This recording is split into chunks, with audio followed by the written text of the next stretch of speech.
Hello' everyone, কি খবৰ সকলোৰে। আৰু এইফালে ফাগুনৰ বৰষুণ দিয়ে আছে দেই বাৰু আমাৰ ইয়াত। আৰু কলেজত থাকোঁতে আজি এটা কেকৰ অৰ্ডাৰ আহিল আৰু কলেজৰ পৰা আহি কেকটো অভেনত উঠাই ল'লোঁ। আৰু এইফালে হোৱাৰ পিছত মই 4টা লেয়াৰত কাটি লৈছোঁ। কাষ্টমাৰে মোক কোনো ডিজাইন দিয়া নাছিল, মোৰ মতে বনাই দিব দিছিলে। আৰু তাৰ কাৰণে মই ভাবিলোঁ যিহেতুকে স্কুৱাৰ হিচাপত মই এতিয়ালৈকে বনোৱা নাই, বোলো বনাই চাওঁ। আৰু বহুত সময়ো নাছিল মোৰ ওচৰত। আহকচোন কেকটো কেনেকৈ বনালোঁ চাওঁ। আৰু কাষ্টমাৰে মোক আধা কেজিত এটা কেক বনাই দিব দিছিলে, আৰু আধা কেজিতকৈ কেকটো অলপ বেছি হ'ল। আৰু এই কেকটোৰ প্ৰাইচ কিমান হ'ব পাৰে বাৰু আপোনালোকে কমেণ্টত জনাব।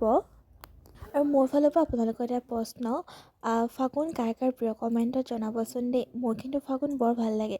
কিয় ভাল লাগে নেক্সট এটা ভিডিঅ'ত ক'ম। তাৰ কাৰণে আপোনালোকে মোৰ প্ৰত্যেকটো ভিডিঅ' চাব, আৰু তাৰ কাৰণে চেনেলটো ছাবস্ক্ৰাইব কৰি নাপাহৰিব কিন্তু। আৰু এইটো হৈছে কেকটোৰ ফাইনেল লুক, কেনেকুৱা হৈছে কমেণ্ট কৰি জনাব। Bye bye.